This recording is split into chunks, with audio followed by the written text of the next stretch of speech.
Alrighty. Warm welcome to this webinar together with me, Fredrik Malmsten and Felix, Kollin. We're happy to welcome you all. And the topic for today is B2B Strategies in 2024. So we're excited to discuss this together with you. And of course, along this webinar, please ask any questions or add any insights so that we can have a good conversation together. Here is the webinar today. So we have, the overall topic is B2B sales strategies for 2024. So basically our sub-themes are pre-sales and how to get meetings in 2024. We have sales meetings in 2024, AI in sales, and there actually we will show some tools as well. And then we will discuss a little bit about the economic situation and how companies spend money for the coming year. So, Felix, would you like to start to introduce yourself? Yeah, sure. So, quick introduction on me is that I run LeadPilot, which is a company that specializes in AI and sales. So this is highly relevant. We work with automating very time-consuming tasks such as prospecting and finding new customers and leads, of course. And overall, I'm super interested in AI and work a lot with it internally. So in all different processes, sales, customer success, and so on. So I hope I can give some further insights in how to actually use these tools. I have a programmer background myself, but we won't be going into the technical side of things.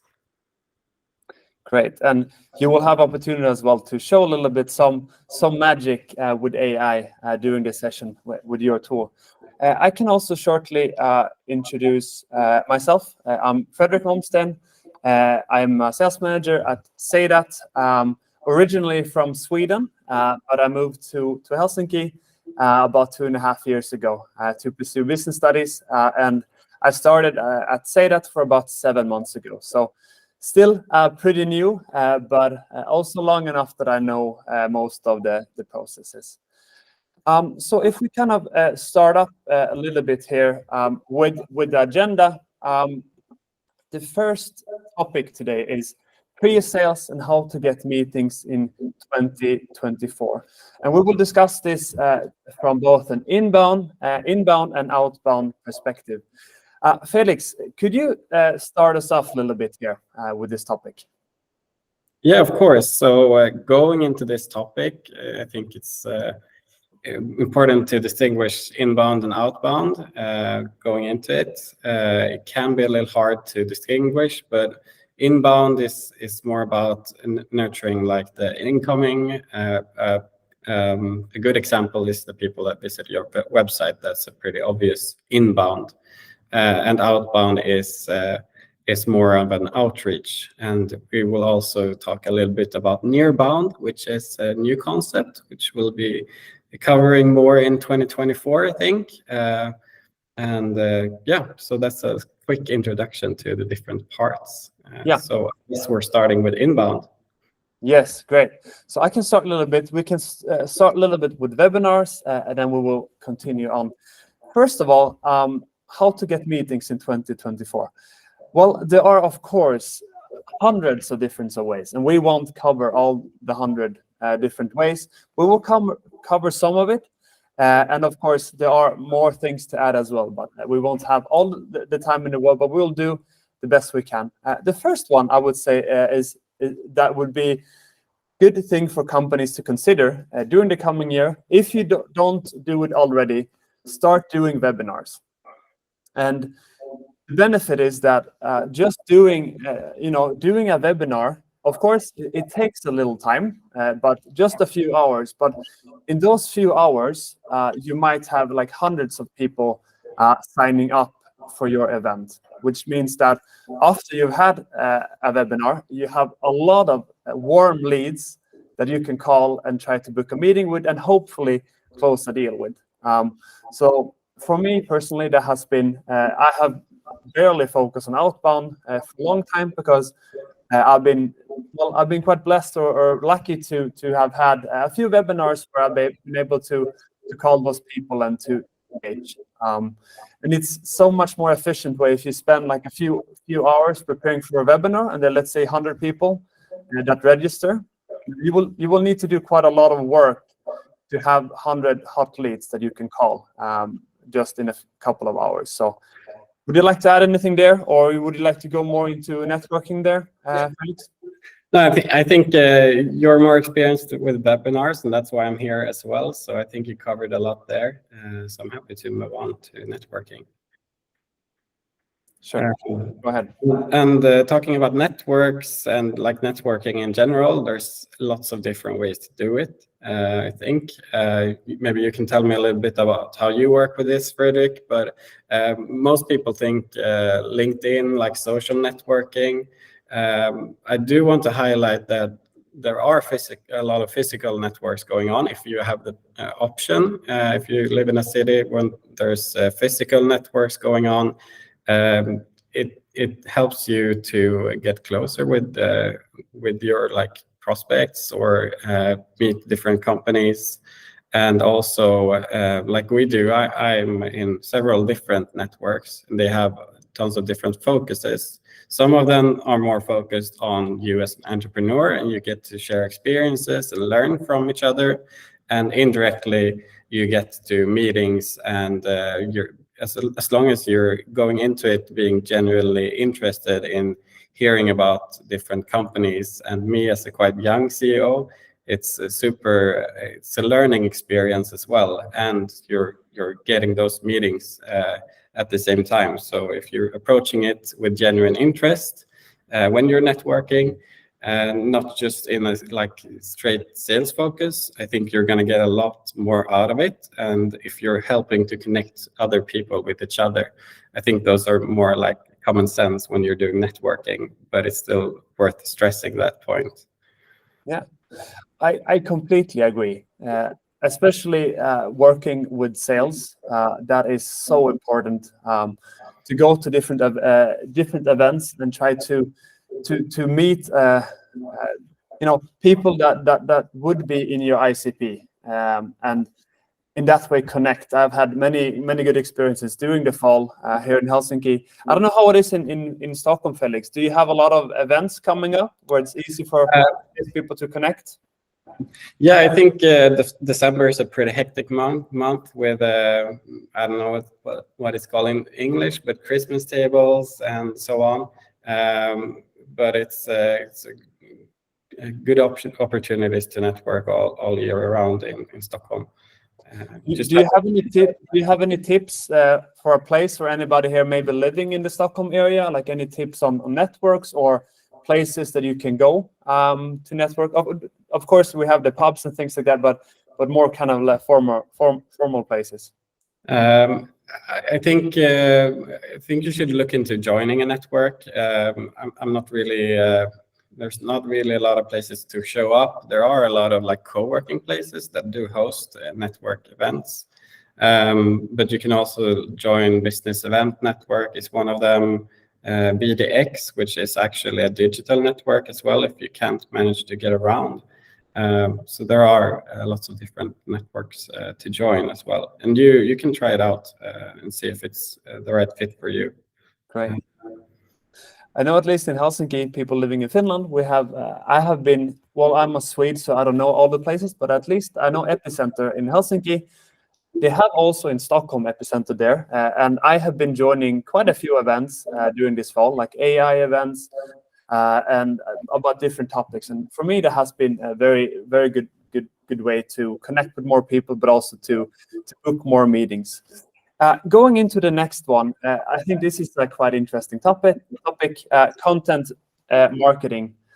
I would like to share first, and I would like to hear what you say, Felix. But nowadays, I am a bit confused when I read an article, let's say, on a company website or a blog text. For me, it's difficult to know, like, is this really a person writing it, or is it AI? Is it somebody that has just write it in ChatGPT and then boom, there's the blog post? So, what are your thoughts on this, Felix? just like when it comes to the content marketing there? Yeah, I've thought a lot of it, and my standpoint, of course, this is very personal how you approach this, but my standpoint, does it really matter? If someone is using AI to produce better content, and it's relevant, and they back it up with their own insights as well, I think that it's a great way to use it to pinpoint your messages, basically. But I do think there's a risk of too much AI content being produced, and people not fact checking AI as they're supposed to do, because they can hallucinate as well and be very convincing in things they make up. So you really do have to use it in the right way. Yeah, I definitely agree. And of course, I think it's good to have a good level, like use it. I use it in several ways in my work, but also have that personal touch as well. I think those two are a killer combination. And then going into outbound, of course, here are many various ways. If we start with email, Felix, you will show your tool. Would you start now, or will you wait a little bit when it comes to that one? I think we can get into it later on, but I'll definitely showcase it a little bit. We won't be focusing all of our time on it, of course. But I do work with email and automation and lead gen daily, so I can follow the trends that's going on there as well. And it's similar to content marketing, actually. There's a lot of AI generation going on in emails, and similar things apply. You do have to be relevant and conscious about how you use those tools as well. What's your tips? So using, of course, as a sales guy, you might send a lot of different emails. What's your tips? Like, how can you kind of use AI when sending emails in a way that makes it very personal and have that touch, to like that human touch, kind of, instead of being, because I get so many emails daily on, where I definitely can see that it's an AI bot writing it. And then I don't feel like answering it because I don't feel it's genuine. What's your take on that? I think AI in email is better used as a drafting tool, just to don't lose your personal touch. And also, AI is really good at producing long texts, and that doesn't work really well in emails, because you only have a couple of seconds. It's the same as a website. People don't take the time to read everything if you don't capture the interest immediately. So that's a big disclaimer when you're using AI for emails, is it likes to produce a lot of content to show that it's really good at it. But that doesn't mean you should use it like that. Right. And then kind of going forward, we have automation and lead generation. I know you are very strong in that. What would you like to add to that? Yeah, I mean, more on the prospecting side of things, there's a lot of different ways to do it, but same things applies in 2024, as you have to really be updated with the information you're using. For example, we source our information daily. So if you're still working with different types of lists and so on, you should look at how you refresh the information and the contact information, because now more than ever, people switch jobs, they switch positions, and you have to keep all of your information updated. Otherwise, you won't be relevant, or you might make mistakes when you're automating it. So it's really important to stay up to date. Right. And we actually got a question here from Samuel. He said, tips for AI/GPT-4 prompts that are suited for cold emails in a Nordic B2B environment, not the American overly salesy pitches. Do you have any tips there? Yeah, because I do recognize it can use American terms when it's and it sounds really cheesy sometimes, and it's not really great for emailing in Swedish or Nordic markets. You can tell it, this sounds too cheesy, or you're using, like, don't use this type of phrases when you're prompting it. You can always fill up with more prompts if you're not happy. But something I like to use is just try to stress that you have to stay concise with the email, so it doesn't give you a wall of text, and prompt it to shorten emails and so on. But it's more about what type of values you want to focus on the email. So think about that, and don't think about producing a lot of content, is my general recommendation. Great. And also Inger, she mentioned when it comes to network, she mentioned BNI, Network International Everywhere. Thank you for that, Inger. And please continue if you have anything to add here in our conversation. Continuing on a little bit, we have phone calls. We can't forget about the phone calls, even though we have these new technologies that we will use in 2024. Phone calling will still be alive. And one of my tips is to be genuine there as well. When I started doing phone calls to book meetings, I started kind of like an AI without personalization. I had a script. I called.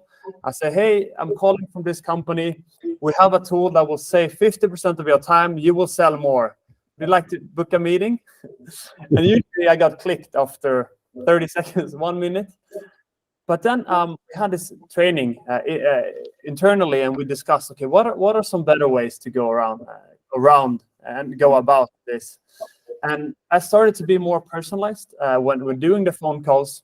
So my tips is, before you call, you should actually know how your specific solution will help that specific company, and show them that you actually know what you're talking about. And also, it's always good to tell them, like, I'm calling you because you have this position. But I will tips as well that in case that's not the right person, hopefully it is, but you can give like 2 other names as well. When you reach out, you can say, I noticed that you're the sales director here. Is it you, or is it Peter or James that are responsible for the sales presentation? And in that way, you kind of start with showing a little bit that you know about the company. And then after that, just be very unique and mention how your tool can be used by their company, and also like understand the different segments that their salespeople are handling, or the different decision makers that they are meeting in their meetings. Continuing on, do you have anything there when it comes to marketing / ads, Felix, that you would like to share for the audience? I think it's quite similar as with other things, that we'll see more AI-generated content, and pictures, videos as well is included. We only talked about text before, but I think it's important to mention that as well. And you will show some later. Yes, definitely. And then we have nearbound. You should be the one taking this, because this is a little bit new concept for me, at least. Yes. The wording. Yeah. So I think this will become more used in 2024 as a concept, but it's a different way of phrasing working with your existing network, or working with partners, doing co-marketing. So you're working with leads that are close by. That's why it's called nearbound. So I just wanted to mention that, because it's something that I think people should know about going into 2024 if they encounter the term. And also look into how you're working with partnerships. A great way to get started is to look at synergies with existing customers, for example, if you're not already doing that. So maybe if you haven't started with that yet, look at your existing customers and see if you can do things together with them. That sounds perfect. So continuing on, now we have talked about pre-sales and how to get meetings. Now we will talk about when we actually have the meetings, because as we all know, with sales usually busy people have a lot to do, hopefully. So we want to use our time effectively, and we will have 3 segments we will discuss a little bit about. We'll talk about before the meeting, what to do, during the meeting, and then after the meeting. So basically, Felix tool, we will discuss about that. That is the tool to use to get meeting. But for the company where I work, Seidat, that's the tool to use when actually having the meeting. And starting with before the meeting, the first point I want to make is that focus on the right things. Instead of using a lot of time into creating a presentation that looks perfect, that you spend hours and hours and hours and try to get like all the details, I would say like it can be a good thing, but a better way would be to try to automate that as much as possible. Like have a slide deck that looks professional, and then add some small things before the meeting, but don't put hours and hours and hours of preparation just to make the presentation look really good. I would say a better way to use your time is actually to really understand the customer or the prospect that you're meeting with. Understand what's their revenue, what are some of the problems that they might be facing, and also understand how can the salespeople in that organization or the overall employees use your platform. So I would say that is a better way to save some time on admin and use that time to do better things instead. Then we have, do you have anything there, by the way, Felix, you would like to share? Something worth mentioning about preparation is you can also prepare like a customer case that's highly relevant for that specific meeting before. So if you're not doing that today, it's just a quick tip from me. Right. Yeah, I like that. They must feel that what's in it for me. Then we come to during the meeting, and there, as I mentioned, say that we have a presentation platform, but now I won't just talk overall about Seidat. I will talk about what should you do during the meeting. Of course, it's important to have a professional presentation and a good tool for that. But more than that, to kind of support you is that you should focus on the customer needs. So you have a meeting with a specific decision maker. Instead of just starting a meeting with 30 minutes where you show your presentation, a better way to do it is to have a structure where you ask a lot of questions. Of course, you can't ask too much either that they get irritated, but have a format that you can ask questions, but on the same time, be very flexible when it comes to which specific slides to show. So we talked about being customized before the meeting. I would say it's also super important to be customized during the meeting. Go to those slides that actually will add value to that customer and that will help you as a salesperson to sell more. And to have a good discussion, I would say that is something that I would recommend there. Do you have any touch there, Felix? I think you covered quite a lot there, so I don't have anything straight up. Great. Okay. What about the last point? Would you like to take that after meeting? Yeah. So after meetings, my thoughts there, and going into 24, what's even more important that we do generate a lot of data today. And when I talk about data, I won't go into details, but you can probably know what it is. It's how the hit rate was after the meeting, what questions popped up, and so on. You do get a lot of information, so use that to follow up as well, and don't keep the data in different data islands, so called. So do collect them in one place.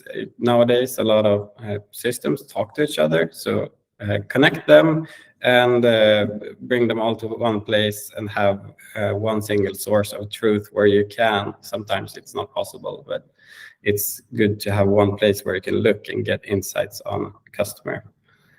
So that's a recommendation too. If you have to look at 10 different systems to get understanding on where you went after the meeting, you're making a lot of work for yourself. Yeah, I 100% agree with that, Felix. And I think just like as a salesperson, like you want to know how the customer engaged with the things that you're sending to them. If it's a proposal, if it's a sales presentation. I had a quite interesting call a few weeks ago or a month ago or something like that. And I talked to a sales director, and he mentioned that their sales team, they send out about 100 presentations / proposals a month. Then I asked him, okay, how do they follow up? That's quite a lot of material they send out and a lot of information. How do they follow it up? He said, what do you mean? Yeah, like, how do they know the engagement level? How do they know what the customers are looking at and if they're actually engaging with the material? And he said, I don't know. So for those salespeople, think about that. If there are 100 presentations or proposals they're sending out, and then they need to manually call them and ask, okay, hey, have you opened the presentation? Did you like it? It takes a lot of manual work. And that's not, for me, that's not 2024. Because if you have 100 things you have sent out, you probably need to do like 300 calls to get in touch with all those people. So I would recommend have some way that you will be able to track customer engagement with the materials that you sent, and also overall how you engage with the specific customer. That will save you so much time and make it so much more professional. In that way, if you can know already beforehand, before your meeting, what the customer is actually looking at in the presentation, then you can better prepare your pitch. You can also better prepare a use case according to the data that you already have. So if you're able to, I would recommend you to use as much data as possible. Anybody here joining that would like to add anything when it comes to sales meetings or customer engagement? If so, then you can just please write in the chat, and we will take that. I think right now it's good timing, Felix, for us to see some magic from LeadPilot. We will now talk about AI in sales in 2024. We will go through different kinds of tools to use, both when it comes to lead generation, when it comes to meeting, but also when it comes to after meeting. So hopefully, if you guys joining, if you have any tips on tools to use, please send that in the chat. It will be interesting to hear what your thoughts are. But Felix, we can start with, let's start with LeadPilot, and then we can show the AI avatar after that. Yeah, sure. I'm going to hop into a quick demo. Let's see.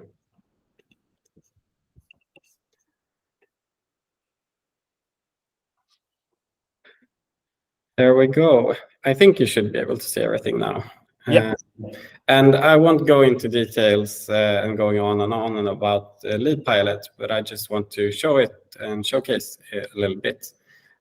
So we do find prospects and contact information to people in Sweden and Finland, and we do it automated. So you start with your targeting and your different customer segments.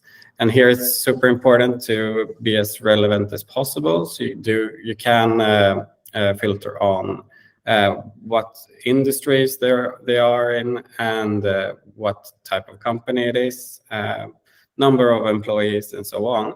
You can also go and target specific geographic areas. So if you change here, you will always see how many companies you're targeting. You can choose what type of people you're contacting with different priorities and so on. Once you're done with that, you start LeadPilot, and it's basically a search engine. I mentioned like the old way of working with prospecting is having lists and refreshing the information all the time. LeadPilot is every day it searches for new contacts and makes sure it's fresh. So you do get your calendar filled out with these people, are the ones we found this week. And you can always see who is this person, what is this company, and track your leads. It basically does the work you would do normally. That takes a lot of time, and it can also contact these people automatically and handle follow-ups. So you do start with an email, and then you can follow up if they haven't answered already. And it looks like you sent the email entirely yourself, and it doesn't say it's sent by LeadPilot or anything. So you can set up a sequence, and it will handle everything for you. And you can A/B test, and it will automatically learn what's the best way to approach cold emailing in this segment. And it will make changes based on that. So that's just a quick overview of how LeadPilot works. Of course, there's a lot of additional things, such as the statistics, and you can follow up on leads. But it's a way to manage your outreach and outbound to connect with new customers.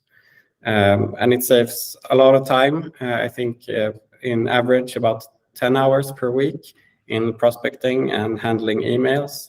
It's not a mass emailing service, so it's focusing on staying highly relevant in specific segments and doing the work you would normally do. But using this, you can do something else and focus on the meetings and research before the meetings and follow-ups and so on. So that's a quick overview of LeadPilot, basically. Thank you.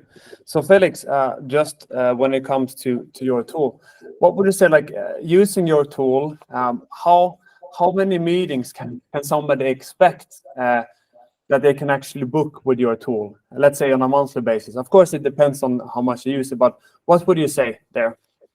I'm very hesitant to give promises, of course, because it comes down to your sales overall. Like we automate the time-consuming parts, and we have really good statistics on answer rate and open rate and so on. But it comes down to what you want to achieve as well. It's not always about getting a meeting. It can be a phone call. It can be a sign-up. So I would like to drop a number. It will increase your sales tenfold or something. But I don't like to promise things like that. But I can promise it saves a lot of time, and that time can be used to increase sales as well and getting to those meetings.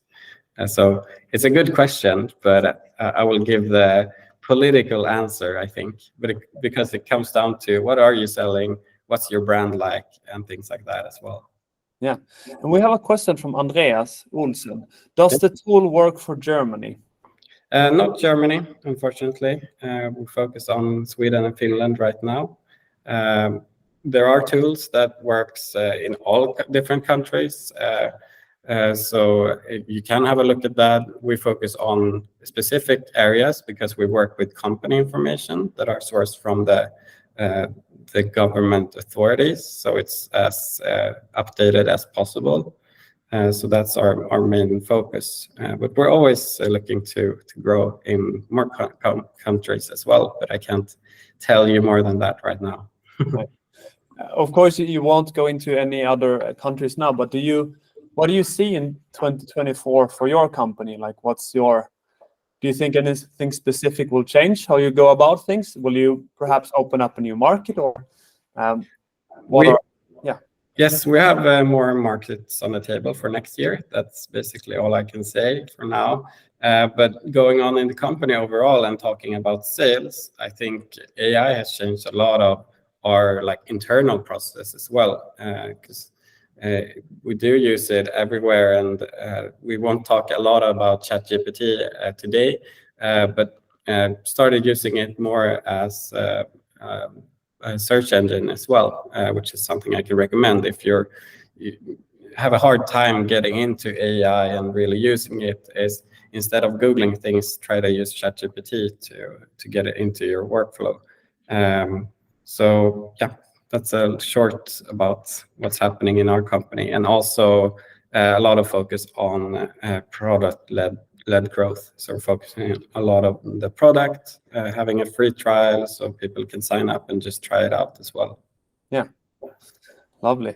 I have another. Samuel, he mentioned that also when it comes to sales meetings, he said, always agree on next steps at the end of the meeting. Don't leave it hanging. Yeah. Definitely. one of the most important things to take at the end of the meeting. Yeah, 100%. Thank you so much for sharing that. All right. Are we ready to continue, Felix, with the sharing? Yeah, moving on. Great.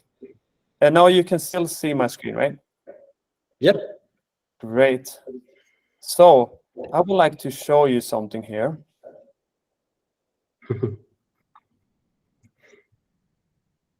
I don't think we can hear it, though. You can't hear it?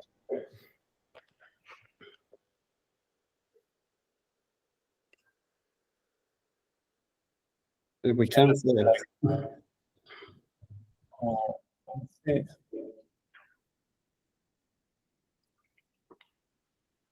Integration with external analytics tools. With this data, you can enhance the content and usage of your presentations.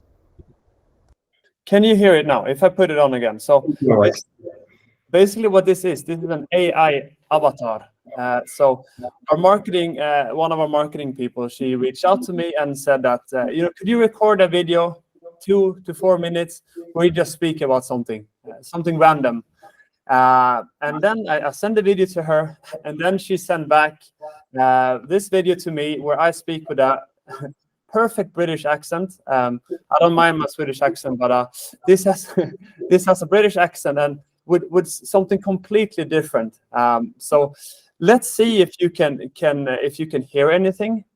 But at least if you can't hear, at least you can see if it looks natural or not. But I think this is quite fun way to use AI avatars. I will put it on again, and then you will let me know if you hear it. Let's see. 2 seconds. I'll open it up again. Seidat is a presentation platform designed for sales and marketing that combines slide creation, presenting, and sharing. You can create versatile presentations and share them via a link without attachments, and its advanced features enable remote presenting without screen sharing. You can centrally ensure that all your company presentations are up to date. Seidat also provides analytics data on link openings and allows integration with external analytics tools. With this data, you can enhance the content and usage of your presentations. Okay, could you hear anything? Yeah. Perfect. That's fun. Mariami, you liked it. Great. Does anybody else have an AI avatar? So a thumbs up if you have one. Anybody? Can do a thumbs up. Oh yeah. Okay, Vista has one. Do you have one, Felix? Yeah, I do. I think it's a lot of. It's very fun to play with it as well, and you can really make it as a joke as well, and use it like that. You don't have to frame it as being super serious. You can say, "Oh, this is my avatar talking." Yeah, like that. I've been thinking. I live in Finland. I speak a little bit of Finnish, but I don't speak perfectly. But with this AI avatar, I can actually make myself speak perfect Finnish. So I'm thinking I might do a joke to somebody and say, "Oh, I've been practicing my Finnish so much during this last 2 years. Let me know what you think." So yeah, it's a fun thing for sure, that you can actually play with it, and I guess as well for marketing purposes.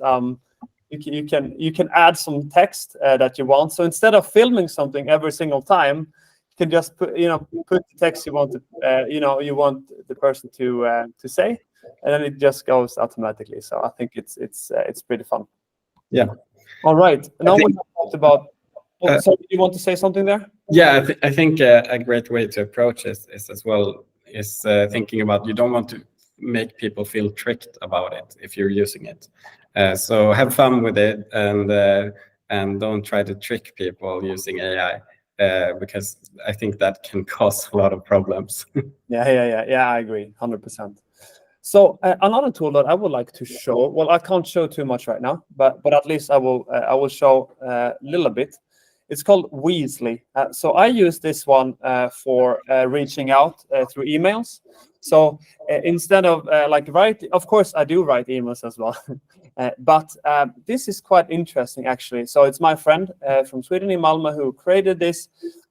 So what you do is that you go to a website, for instance, then you add your video, so you can record a video directly with the tool, and then like 30 seconds or whatever, and then you press OK, and then you come to the booking page, like to Weasley booking page, and then you can create it as a GIF. You can put GIF to email, then you can copy that, and then you can copy your booking page as well in that. So when you send an email, they will kind of get it as a GIF.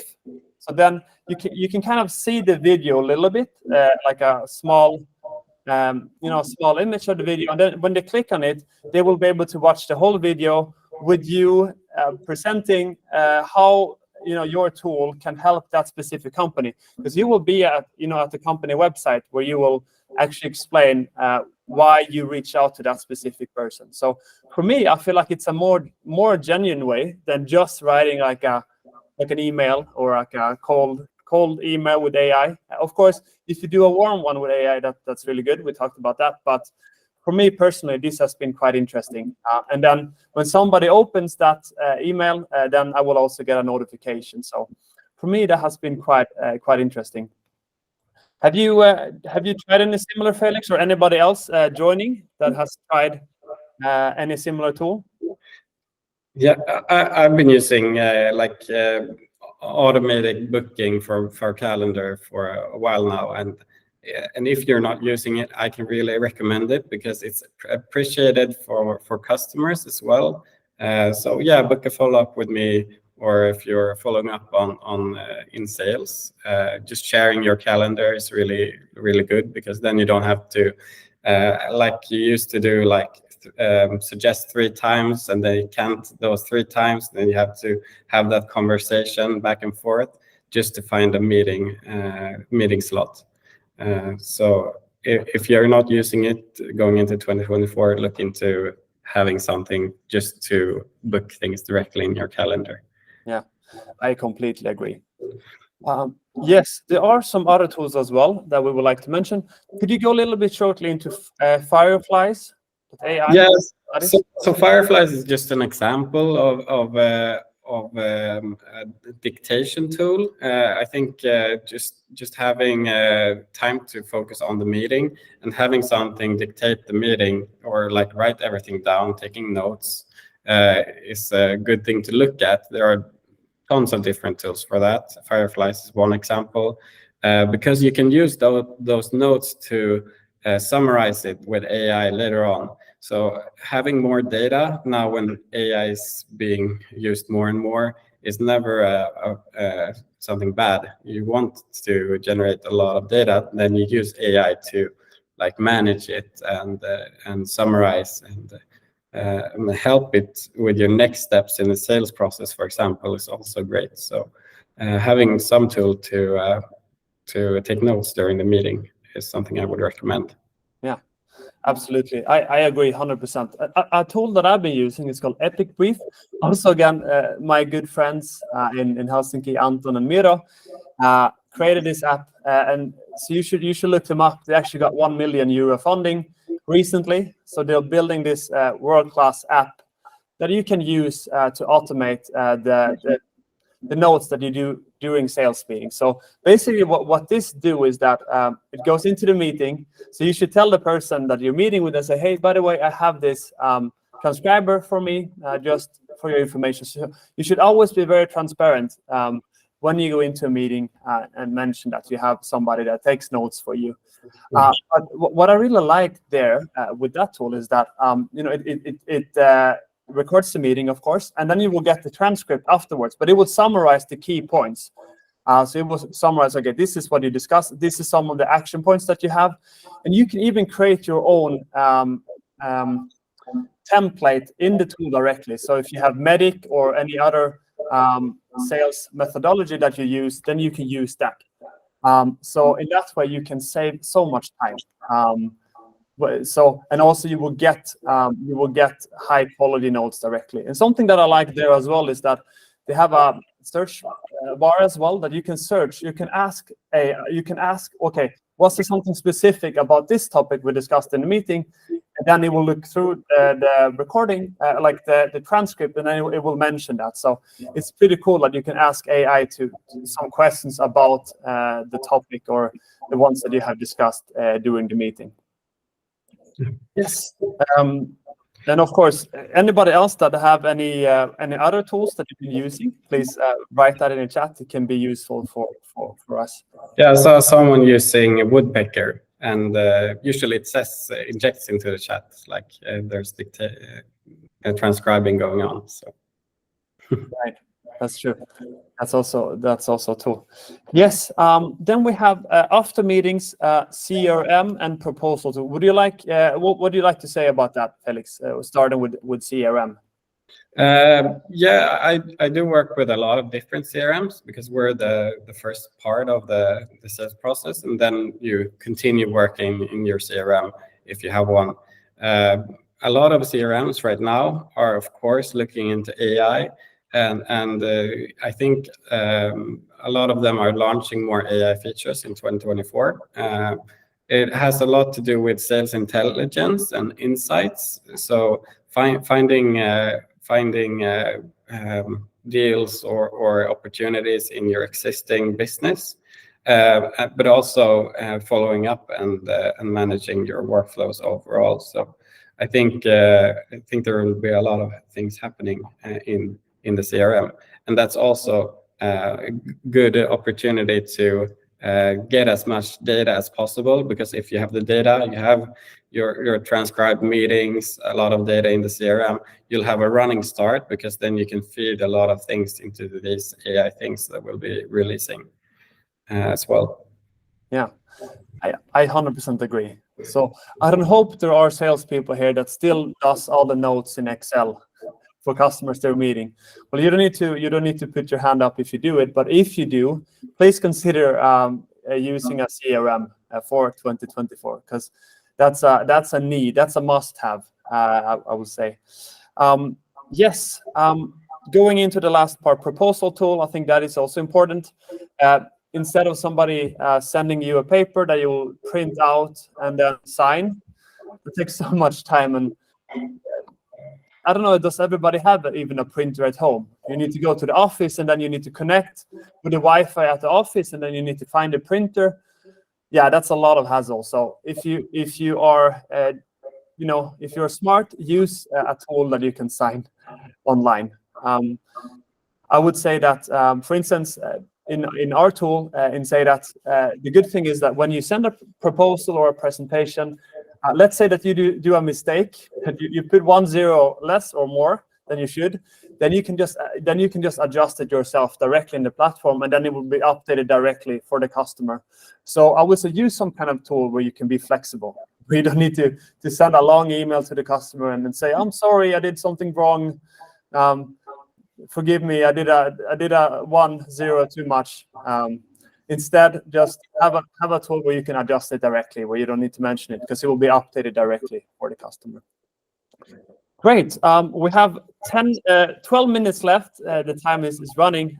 We have one last topic to go through, and then we will kind of summarize this.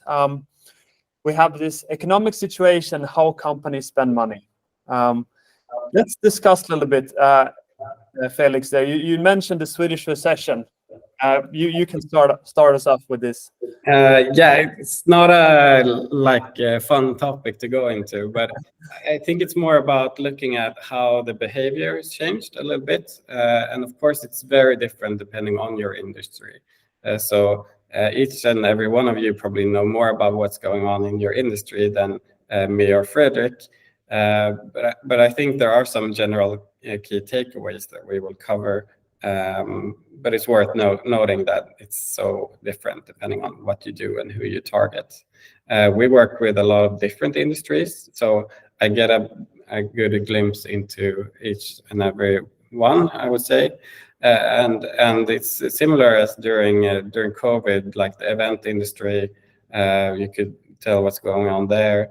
And right now the construction industry in Sweden and things like that. So So it's good to be aware of what's going on in other industries as well, because it can affect you moving forward as well.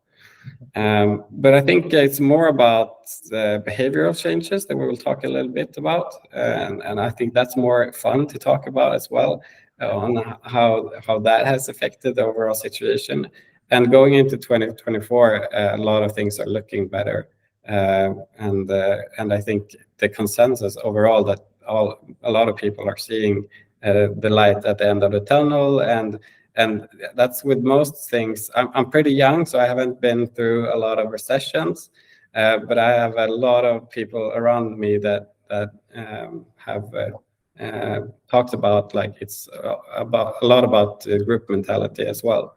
So it can be a self-fulfilling prophecy in one way. So I think it's fun to talk about it as we're all helping out in this situation. When you're running company or doing sales, that's you're basically turning the situation around if you're staying strong and going on.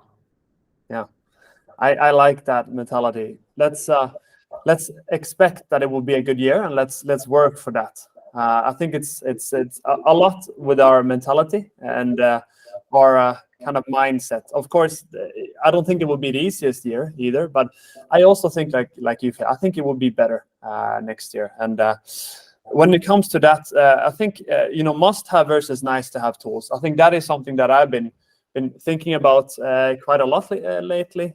Is that companies, all also that I've been listening to other companies, is that during this situation when companies, they don't want to spend all the money on different kind of tools. There actually many companies are going through with the various systems that they have, and basically scaling. Is it a must-have or is it a nice-to-have tool?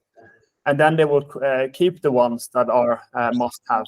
So when you work with sales, you should have that specific prospect or potential customer, have them feel that that your solution, it's a must-have solution and not a nice-to-have solution, because we won't come too far, I think, in the coming year, given the economic situation, if we're just nice-to-have tool. And then we have the flexibility. Felix, would you like to share your thoughts about that when it comes to contracts? Yeah, my thoughts about it. We've changed our contracts quite a bit, and seeing it with customers, just improving flexibility overall, because it also shows that you care about the economic situation for your customers, that you can adapt, and helping them through a tough patch will end up helping you in the long term. So I would just give a tip on try to be as flexible as possible if you can, just to help your customers out.